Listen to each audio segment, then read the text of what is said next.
সপ্তম শ্রেণীর শিক্ষার্থী বন্ধুরা, আজ আমি তোমাদের বাংলাদেশ ও বিশ্ব পরিচয় বইয়ের প্রথম অধ্যায় বাংলাদেশের মুক্তির সংগ্রাম এর সৃজনশীল প্রশ্ন ২ নিয়ে আলোচনা করব। শিক্ষার্থী বন্ধুরা দেখো, সপ্তম শ্রেণী বাংলাদেশ ও বিশ্ব পরিচয় প্রথম অধ্যায় বাংলাদেশের মুক্তি সংগ্রাম। এই অধ্যায়ের আমরা সৃজনশীল প্রশ্ন ২ নিয়ে মূলত আজকে আলোচনা করব। শিক্ষার্থী বন্ধুরা দেখো কি বলা হয়েছে এখানে। ঘটনা ১, ক দেশে বিভিন্ন ভাষাভাষী লোকের বাস ছিল, কিন্তু শাসক গোষ্ঠী একটি ভাষাকে রাষ্ট্রীয় কর্মকাণ্ডের জন্য নির্ধারণ করে। এতে অন্য ভাষাভাষীরা আন্দোলন করে। আন্দোলনের এক পর্যায়ে শাসকগণ সব ভাষাকেই স্বীকৃতি দিতে বাধ্য হয়। দিতে বাধ্য হয়।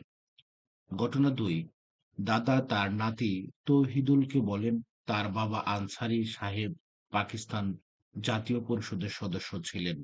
তার দল জাতীয় ও প্রাদেশিক পরিষদে বিপুল ভোটে জয়ী হওয়া সত্ত্বেও শাসক গোষ্ঠী ক্ষমতা হস্তান্তরে কালক্ষেপণ করেন। শিক্ষার্থী বন্ধুরা দেখো, এখানে প্রথমে বলা হয়েছে কত জনের বিরুদ্ধে ঐতিহাসিক আগরতলা মামলা দায়ের করা হয়। কত বলা হয়েছে ৬ দফাকে বাংলার মানুষের মুক্তির দলিল বলা হয় কেন? ঘটনা ১, তদানীন্তন পূর্ব পাকিস্তানের কোন ঘটনার ইঙ্গিত বহন করে ব্যাখ্যা করো। ঘটনা ২, ১৯৭০ সালে নির্বাচনে বিজয়ী দলকে ক্ষমতা হস্তান্তর না করার প্রতিচ্ছবি মূল্যায়ন করো। তো শিক্ষার্থী বন্ধুরা দেখো, প্রথমে বলা হয়েছে কত জনের বিরুদ্ধে ঐতিহাসিক আগরতলা মামলা দায়ের করা হয়। উত্তর, ৩৫ জনের বিরুদ্ধে ঐতিহাসিক আগরতলা মামলা দায়ের করা হয়। ৩৫ জনের বিরুদ্ধে ঐতিহাসিক আগরতলা মামলা দায়ের করা হয়। প্রশ্ন খতে বলা হয়েছে ৬ দফাকে বাংলার মানুষের মুক্তির দলিল বলা হয় কেন? ৬ দফাকে বাংলার মানুষের মুক্তির দলিল বলা হয় কেন? বাংলার মানুষের অধিকারের কথা তুলে ধরায় ৬ দফাকে বাংলার মানুষের মুক্তির দলিল বলা হয়।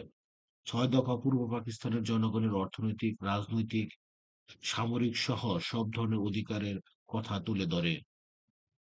এ কর্মসূচি বাঙালি জাতীয় চেতনামূলে বিস্ফোরণ ঘটায়। এতে প্রত্যক্ষভাবে স্বাধীনতার কথা বলা না হলেও তা বাঙালিদের স্বাধীনতার মন্ত্রে উজ্জীবিত করে। তাই এটিকে বাংলার মানুষের মুক্তির দলিল বলা হয়। শিক্ষার্থী বন্ধুরা দেখো, গত বলা হয়েছে ঘটনা ১, তদানীন্তন পূর্ব পাকিস্তানের কোন ঘটনার ইঙ্গিত বহন করে ব্যাখ্যা করো। ঘটনা ১ ঘটনা ১ দেখো শিক্ষার্থী বন্ধুরা, ঘটনা ১ তদানীন্তন পূর্ব পাকিস্তানের রাষ্ট্রভাষা আন্দোলনের ইঙ্গিত বহন করে। তদানীন্তন পাকিস্তানের সর্বমোট ৬,৯০,০০,০০০ জনগোষ্ঠীর মধ্যে বাঙালি ছিল ৪,৪০,০০,০০০। বাকি ২.৫ কোটি মানুষের মাতৃভাষাও উর্দু ছিল না। অথচ অথচ পাকিস্তানি শাসক গোষ্ঠী উর্দুকে পাকিস্তানের একমাত্র রাষ্ট্রভাষা করার সিদ্ধান্ত ঘোষণা করে। ফলে পূর্ব পাকিস্তানের বাংলা ভাষাভাষী জনগণ উর্দুর পাশাপাশি সংখ্যাগরিষ্ঠ জনগণের ভাষা বাংলাকেও রাষ্ট্রভাষায় স্বীকৃতি প্রদানের জন্য আন্দোলন শুরু করে। আন্দোলনের এক পর্যায়ে পাকিস্তানি শাসক গোষ্ঠী উর্দুর পাশাপাশি বাংলাকেও রাষ্ট্রভাষা হিসেবে স্বীকৃতি প্রদান করতে বাধ্য হয়। ঘটনা ১ এর ক্ষেত্রেও দেখা যায়, দেশে বিভিন্ন ভাষাভাষী লোকের বসবাস থাকা সত্ত্বেও শাসক গোষ্ঠী রাষ্ট্রীয় কর্মকাণ্ডের জন্য একটি ভাষাকে নির্ধারণ করে। ফলে অন্য ভাষাভাষীরা আন্দোলন শুরু করে। আন্দোলনের এক পর্যায়ে শাসকগণ সব ভাষাকেই স্বীকৃতি দিতে বাধ্য হয়। ঘটনা ১ এর আন্দোলনটি ভাষাকেন্দ্রিক ভাষাকেন্দ্রিক হওয়ার কারণে এটি তদানীন্তন পূর্ব পাকিস্তানের রাষ্ট্রভাষা আন্দোলনের ইঙ্গিত বহন করে। তাহলে কি ঘটনা ১ এর আন্দোলনটি ভাষাকেন্দ্রিক হওয়ার কারণেই এটি তদানীন্তন পূর্ব পাকিস্তানের রাষ্ট্রভাষা আন্দোলনের ইঙ্গিত বহন করে। শিক্ষার্থী বন্ধুরা দেখো, এরপর বলা হয়েছে ঘটনা ঘটনা ২, ১৯৭০ সালে নির্বাচনে বিজয়ী দলকে ক্ষমতা হস্তান্তর না করার প্রতিচ্ছবি মূল্যায়ন করো। ১৯৭০ সালে নির্বাচনে বিজয়ী দলকে ক্ষমতা হস্তান্তর না করার প্রতিচ্ছবি মূল্যায়ন করো।